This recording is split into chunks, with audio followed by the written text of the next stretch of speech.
Sur President, onorevoli membri tal-Kamra tad-Deputati, bi pjaċir ninnota li fil-bidu ta' din it-tlettax-il leġislatura, il-Gvern fil-messaġġ tiegħu li qed inwassal jien bħala President tar-Repubblika fittex li ma jressaqx diskors bħal tas-soltu. Jiġifieri mmirat li jagħti lista ta' miżuri jew idaħħal xi forma ta' diskors partiġjan. Dan id-diskors inżamm iqsar minn dawk ta' qablu u wkoll il-bogħod mill-kontroversi li jistgħu jinqalgħu. Dan id-diskors huwa maħsub li juri d-direzzjoni li l-Gvern se jagħti lil pajjiżna matul din il-leġislatura. F'kull proċess demokratiku elettorali, il-poplu jingħata l-opportunità li jażel sett ta' prinċipji u programm politiku għal-leġislatura li tkun imiss. Irridu nammettu li kull għażla elettorali minn anfisha toħloq linji diviżorji bejn partit u ieħor. Għalhekk l-istess proċess elettorali li huwa tant importanti f'demokrazija, sfortunatament iħalli wkoll marki ta' firda li jeħtieġ li flimkien bħala stat u nazzjon minn din il-Kamra tar-Rappreżentanti u anke li lil minnha naħdmu biex indewwu u nagħlqu l-feriti tal-firda. Pajjiżna jista' jimxi verament il quddiem bħala poplu wieħed bl-għaqda u fl-għaqda.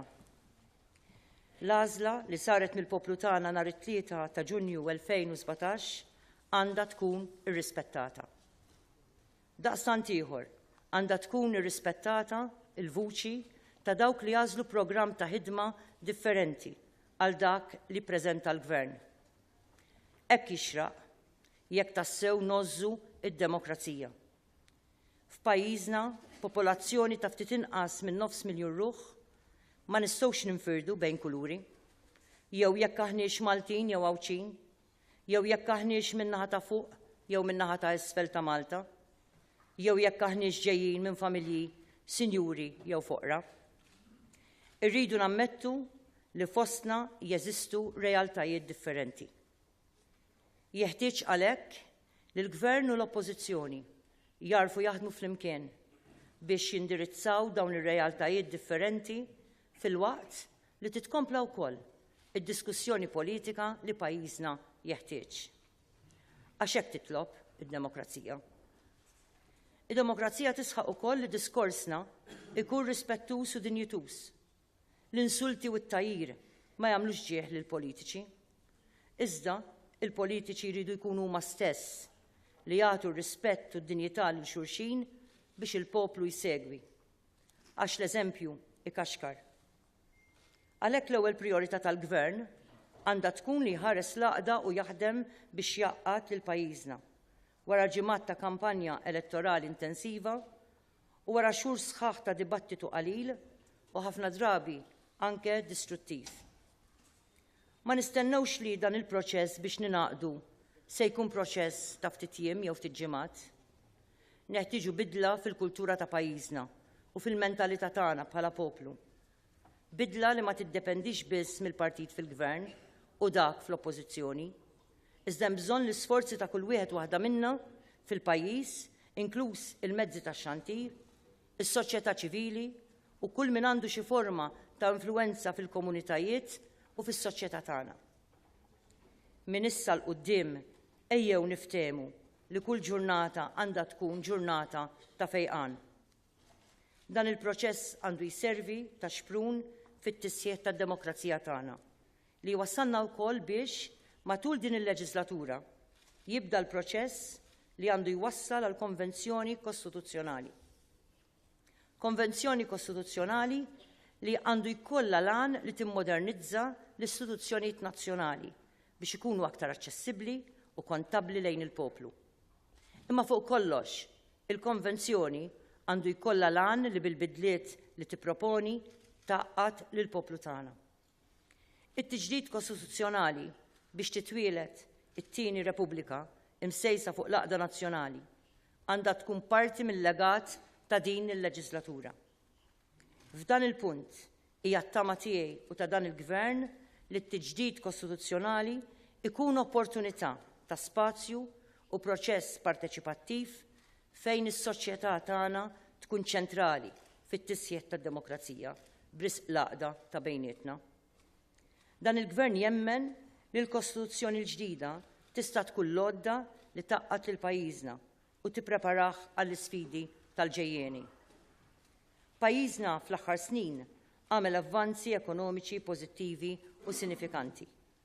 Ir-ritmu ekonomiku li esperjenza pajjiżna fl-aħħar snin kien wieħed li jeħtieġ jiġi sostnut bi programm iffukat fuq is-sostenibilità finanzjarja.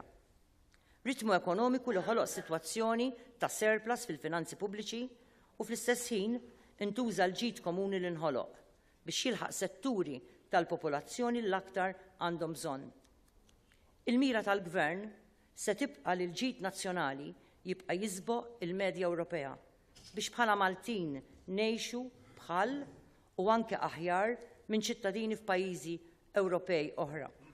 B'dan il-mod, il-Gvern qed jimmira li jsostni l-programm tiegħu billi tinżamm politika ekonomika u fiskali li tkun imsejsa fuq il-valuri tal-għaqal u tal-konsolidazzjoni. F'dan kollu jidħol il-programm tal-Gvern bit-tnaqqis ta' taxxi għal min jaħdem, kif ukoll tinżamm l-attitudni ta' Gvern li jkun pro-business, li jaraf u jkompli jissimplifika il-proċessi għal min iħaddem u joħloq l-opportunitajiet ta' xogħol ukoll. Din tibqa' tkun riċetta kruċjali biex pajjiżna jkompli joħloq xogħol ta' kwalità għal Maltin u l-Awċin. Fl-istess ħin biex pajjiżna jibqa' jikber ekonomikament, il-Gvern għandu jħares li jespandi niċeġ ekonomiċi ġodda li jiftu orizzonti foqsma bħal fintech, l-ekonomija diġitali, life sciences u l-loġistika fost oħrajn. Dan għandu jsir fil-waqt li nagħmlu sforz ikbar biex nipproteġu s-servizzi finanzjarji u tal-gaming li jeħtieġu li jerġgħu jsibu l-istess klima ta' kunsens nazzjonali li tant għenet biex kibru u ssaħħew matul is-snin biex illum huma parti importanti mit-tessut tal-ekonomija Maltija. Min-naħa l-oħra, priorità ewlenija fl-ewwel żmien ta' din il-leġislatura għandha tkun l-Air Malta. Anke hawn jeżisti l-bżonn ta' kooperazzjoni nazzjonali bejn il-partiti politiċi, l-stakeholders u l-unions biex tiġi salvata l-linja nazzjonali tal-ajru. L-avvanz ekonomiku ta' pajjiżna għandu jkun immirat kollu kemm hu lejn sitwazzjoni fejn aktar nies jaħdmu u jikkontribwixxu fl-ekonomija tal-pajjiż. Għandna nimmiraw bħala pajjiż li iktar nisa jaħdmu fil-waqt li naħdmu biex nassiguraw li nindirizzaw il-problema tad-differenza fit-dħul bejn in-nisa u l-irġiel. Dan il-Gvern huwa impenjat biex aktar nisa jkollhom rwol aktar ċentrali fit-tmexxija tal-pajjiż. Huwa f'dan il-qafas li l-Gvern għandu jimbotta l-quddiem il-bidla kuraġġuża biex ikunu introdotti kwoti elettorali li jassiguraw sem akbar minn nisa fit-tmexxija u l-ħajja demokratika ta' pajjiżna. Dan flimkien ma' tnaqqis tal-età tal-votazzjoni fl-elezzjonijiet ġenerali u tal-Parlament Ewropew, jiġifieri minn 18-il sena għal 16-il sena. Din il-leġislatura għandha tkompli taħdem fuq l-iżvilupp ta' aktar opportunitajiet ta' xogħol fil-waqt li tħares il-kwalità tal-ħajja. Għax aktar xogħol ifisser anqas nies fir-riskju tal-faqar u anqas faqar materjali. Il-programm tal-Gvern għandu jaħseb ukoll fi kwalità ta' ħajja aħjar li tinkludi ħin aktar għall-familja biex tgħix flimkien u tibbilanċja il-ħajja tax-xogħol u l-familja. F'dan l-isfond, il-programm li ressaq il-Gvern se jkun qed jipproponi diskussjoni biex jerġgħu jingħataw lura il-festi pubbliċi li jaqgħu fit-tmiem il-ġimgħa. F'pajjiż li qed javvanza ekonomikament ma jistax jonqos li l-infrastruttura u d-dera ta' pajjiżna tingħata l-importanza meħtieġa. L-indafa ta' pajjiżna għandha tkun parti importanti ħafna biex pajjiżna jidher u jibqa' jżomm livell li jixraq pajjiż Ewropew modern. Bl-istess mod, din il-leġislatura trid tibqa' tħares li ttaffi l-problemi ta' traffiku permezz ta' sistemi moderni ta' trasport pubbliku. F'din il-leġislatura wkoll, il-Gvern se jkun qed imexxi programm ta' ħidma li se jara li jitranġaw it-toroq kollha ta' pajjiżna fuq medda ta' 7 snin biex ikollna toroq ta' kwalità li jixraq għal pajjiż li qed javvanza. Il-programm tal-Gvern jaħseb ukoll fil-potenzjal ta' Għawdex u jidentifika il-konnettività kemm fiżika u kemm virtwali bħala żewġ proġetti essenzjali li bihom din il-gżira tista' tikber ekonomikament u soċjalment. Dan isir fil-waqt li jiġi protett il-karattru u l-ġmiel naturali ta' Għawdex. Il-Gvern irid jara t-twettiq tal-proġett tal-mina bejn Malta u Għawdex u jittwettaq ukoll dak li nbeda fl-aħħar xhur bit-tnedija ta' fast ferry service bejn Għawdex u l-Port il-Kbir. Il-konnettività virtwali trid tissaħħaħ ukoll permezz tat-tieni fiber optic cable biex f'Għawdex ikun hemm konnettività iktar b'saħħitha bl-internet li llum huwa għodda essenzjali għal kull azzjenda li trid twaqqaf l-operat ekonomiku tagħha f'Għawdex.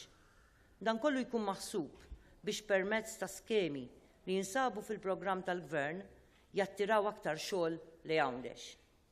Huwa importanti li pajjiż javvanza ekonomikament. Madankollu jekk l-avvanz ekonomiku ma jintużax biex isaħħaħ it-tessut soċjali u jilħaq aktar nies, ftit li xejn ikun jiswa għal pajjiż u għal poplu tagħna. Il-programm tal-Gvern għandu jkun immirat biex iwieżen lil min l-aktar għandu bżonn biex il-ġlieda kontra l-faqar tibqa' fuq quddiem-nett tal-Aġenda Nazzjonali f'din il-leġislatura wkoll. B'hekk il-Gvern għandu jimpenja ruħu biex ma jħalli lil ħadd f'pajjiżna jaqa' lura. It-tnaqqis ta' familji fil-faqar għandu jkun ċentrali fil-programm ta' dan il-Gvern. Il-mira ewlenija skont dan il-programm hija li ma tibqax tifla jew tifel wieħed f'riskju ta' faqar. Għalhekk il-Gvern għandu jara li jiġi assigurat li familji bit-tfal ikollhom tal-anqas dħul aktar minn dak meqjus bħala diċenti. Għal dan il-għan, il-Gvern huwa kommess li jżid il-Children's Allowance, Child Care Allowance, b'100 euro għal kulħadd. U għal dawk il-familji bidħul baxx, iż-żieda tkun ta' 200 euro. Kull se tirċievi child bonus ta' 300 euro, kemm jekk twellet kif ukoll jekk tadotta. Konxi mill-fatt li koppji li jaddottaw jitlu fi spejjeż kbar, il-programm tal-Gvern jaħseb biex jgħin koppji li jaddottaw b'għajnuna diretta sa massimu ta' 10,000 euro u rifużjoni tal-ispejjeż li koppja tħallas biex issiefer bil-għan li tadotta. Għall-Gvern se jkun importanti ħafna li jirrevedi l-liġi tal-IVF biex issir aktar realistika u tagħti opportunità lill-aktar persuni sabiex isiru ġenituri. L-avvanz ekonomiku jista' jġib miegħu sfidi soċjali ġodda li l-Gvern għandu jilqa' għalihom. Huwa għalhekk li għandhom jiġu identifikati r-raġunijiet li qed iwasslu biex persuni qed jispiċċaw f'riskju ta' faqar. Iżda iż-żieda fil-prezzijiet tal-kiri huwa każ fejn l-avvanz ekonomiku jista' jolqot ħażin lil dawk li l-aktar għandhom bżonn l-għajnuna. Sfortunatament qed naraw sitwazzjoni fejn il-prezz tal-kiri ta' proprjetà qed iwassal biex persuni jew jiftaqru biex iżommu l-familja tagħhom b'saqaf fuq rashom jew inkella jispiċċaw barra triq. Għalhekk, priorità f'dan il-qasam se tkun li nżidu b'mod qawwi l-proġetti ta' housing soċjali. Il-mira ewlenija tal-Gvern hija li tispiċċa l-waiting list ta' nies jistennew akkomodazzjoni soċjali bil-priorità għandha tingħata lil familji bit-tfal u persuni vulnerabbli. Ma dan il-Gvern irid jara li ma jkunx hemm abbużi fil-prezzijiet tal-kiri billi l-ewwel nett jiddaħħal l-obbligu legali li kull kirja tkun bil-kuntratt filwaqt li kuntratt ta' kirja ta' residenza prinċipali irid ikun mill-inqas ta' 3 snin. Fl-istess waqt għandu jkompli jissaħħaħ is-sussidju tal-kera għal min għandu bżonnu. Il-Gvern għandu jkompli jissaħħaħ il-qasam tas-saħħa matul din il-leġislatura billi l-ewwel nett il-kura fl-isptarijiet u ċ-ċentri tas-saħħa tibqa' b'xejn għal kulħadd. Għandu wkoll jibqa' jsir investiment kontinwu fl-isptarijiet tagħna. Fil-programm tiegħu il-Gvern identifika l-bini ta' Dipartiment tal-outpatients ġdid, il-bini ta' sptar speċjalizzat għall-ommijiet u l-ulied Mother and Child Hospital u l-bini ta' sptar ieħor li jispeċjalizza fil-kura psikjatrika fl-isptar Mater Dei stess. Sa dan it-tant, ikompli l-bini u l-modernizzar fl-isptarijiet ta' Għawdex, St. Luke's Hospital u Caring Rec li se jsaħħu l-qasam tas-saħħa b'servizzi li jibqgħu b'xejn. Il-Gvern għandu jara wkoll li jwettaq il-proġetti taċ-ċentri tas-saħħa ġodda u l-immodernizzar oħrajn biex il-kura tkun eqreb lejn il-pazjent b'mod li ma jaqax il-pis kollu fuq l-isptarijiet ċentrali. L-edukazzjoni għandha tkompli tkun iċ-ċavetta ewlenija l-futur tal-poplu tagħna u ta' pajjiżna. L-edukazzjoni tiftaħ toroq għall-mobilità soċjali.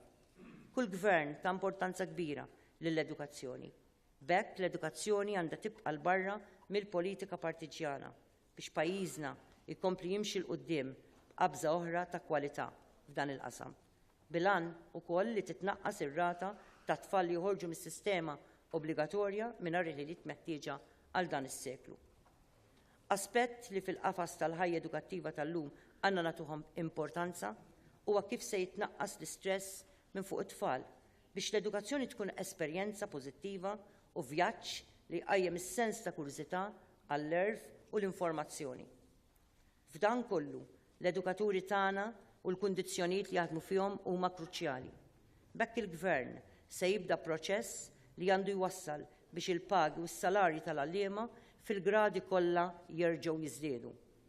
Fil-programm soċjali tal-Gvern se jitkompla l-proċess li permezz tiegħu il-paga minima se tiżdied kif tħabbar fil-leġislatura li għaddiet, fejn seħħ sforz nazzjonali biex intlaħaq ftehim bejn il-partijiet kollha.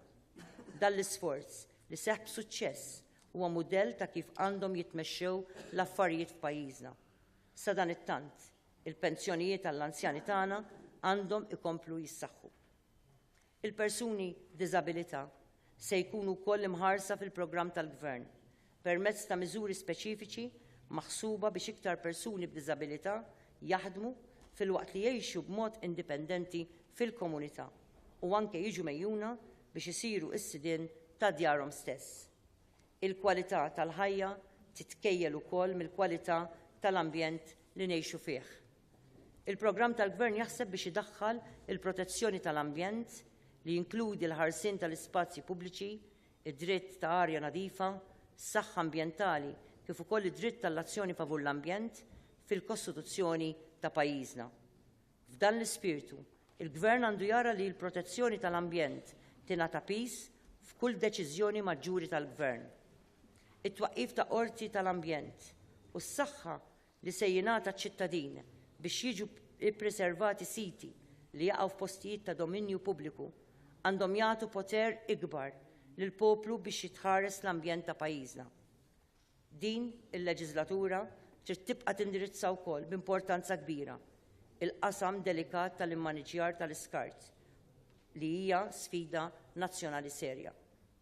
Fil-qasam ta' drittijiet ċivili li għandhom jitlu f'pajjiżna diġà tħabbar li fost l-ewwel liġijiet se jkun hemm il-liġi dwar l-ugwaljanza fiż-żwieġ li din il-Kamra se tiddiskuti nhar it-Tnejn li ġej.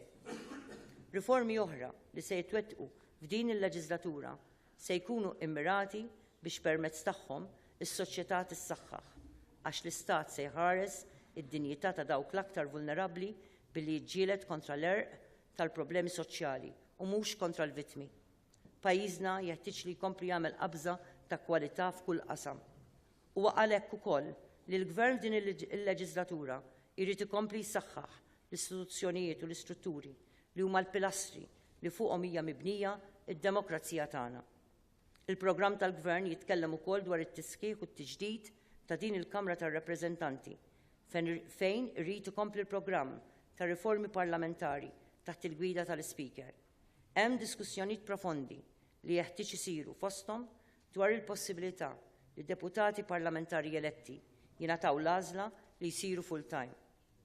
F'dan il-kuntest ukoll u anke biex il-parlamentari jkollhom sens akbar ta' responsabilità fid-diskorsi tagħhom għandha tiġi diskussa l-possibilità li jiġi riformat l-hekk imsejjaħ privileġġ parlamentari u titneħħa l-immunità parlamentari.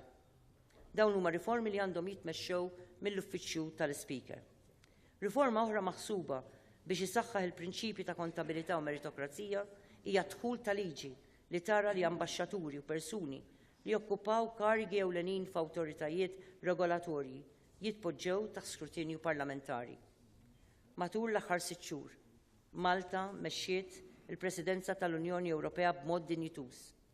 L-organizzazzjoni u l-eluq ta' diversi dossiers matul il-Presidenza Maltija ħallew impressjoni pożittiva ħafna ta' pajjiżna. Fit-tmiem din l-ewwel Presidenza għal pajjiżna, il-Gvern irid jara li jibqa' jibni fuq il-pożittiv li ħareġ mill-Presidenza u jħalli legat ta' ħiliet u strutturi li jservuna kemm fil-ħidma Ewropea ta' pajjiżna kif ukoll fuq livell internazzjonali. Fl-2018 pajjiżna għandu okkażjoni oħra kbira biex ikompli jispikka internazzjonalment permezz ta' Valletta 2018 bħala l-Belt Kapitali Kulturali Ewropea. Apparti li Malta se tkun qed turi lill-Ewropa u lid-dinja dak kollu li għandha xtoffri fl-arti u l-kultura, anke minn dan il-lat se nkunu qed inħallu legat għal ġenerazzjonijiet li ġejjin permezz ta' avvanzi li saru biex fix-xhur li ġejjin Malta tkun vetrina għat-talent u għall-ġmiel ta' pajjiżna.